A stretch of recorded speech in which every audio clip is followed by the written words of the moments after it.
Under cover হয়ে যেতে হয়, কখনো আবার ওপেন খোলা মাঠে এসে পড়তে হয়। এটাকে বলা হয় পলিটিক্সের এক কৌশল। ওই শুধুমাত্র এই কৌশলটুকুকে আপন করিয়ে নিয়েছিলাম। তিতির কিন্তু এতদিন ধরে বাদুল্লার ওপরে যে রাগ এবং ক্ষোভ ছিল তার কিন্তু আবারও বদলা নিয়ে নিল তিথি। তিথি কিন্তু এবার বাদুল্লার ভাঙা হাত ধরে বাদুল্লার মুখ থেকে তিথি আম্মা ডাক শুনল। আর বাদুল্লা কিন্তু শেষ পর্যন্ত বাধ্য হয়েই তিথিকে আম্মা বলে ডাকে। কারণ এতদিন ধরে যে তিথির উপরে অত্যাচার করেছে এই বাদুল্লা, তার কিন্তু প্রতিশোধ হিসেবেই এই কাজটি করেছে তিথি।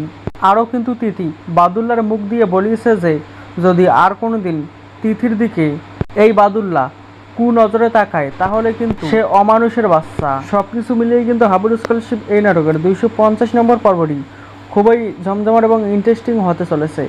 আপনারা কবে দেখতে পারবেন হাবুল স্কলারশিপ এই নাটকের 250 নম্বর পর্বটি তা জানিয়ে দেওয়ার আগে আপনাদেরকে ছোট্ট একটি রিকোয়েস্ট, যারা যারা এখনও পর্যন্ত আমাদের এই ইউটিউব চ্যানেলটিকে সাবস্ক্রাইব করেননি অবশ্যই চ্যানেলটিকে সাবস্ক্রাইব করে পাশে থাকা বেল নোটিফিকেশনটি অল করে দেবেন।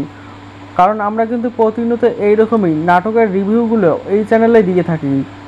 আপনারা কিন্তু হাবুল স্কলারশিপ এই নাটকের 250 নম্বর পর্বটি দেখতে পারবেন আগামীকাল বৃহস্পতিবার সন্ধ্যে 6:30টায় মিড এন্টারপ্রাইজ ইউটিউব চ্যানেলে। আর সবার আগেই দেখতে অবশ্যই মিড এন্টারপ্রাইজ ইউটিউব চ্যানেলটিকে সাবস্ক্রাইব করে পাশের থাকা বেল নোটিফিকেশনটি অল করে দেবেন। তাহলেই কিন্তু আপনারা সবার আগেই ঝটপট দেখে নিতে পারবেন। আশা করতেছি আপনারা বুঝতে পেরেছেন।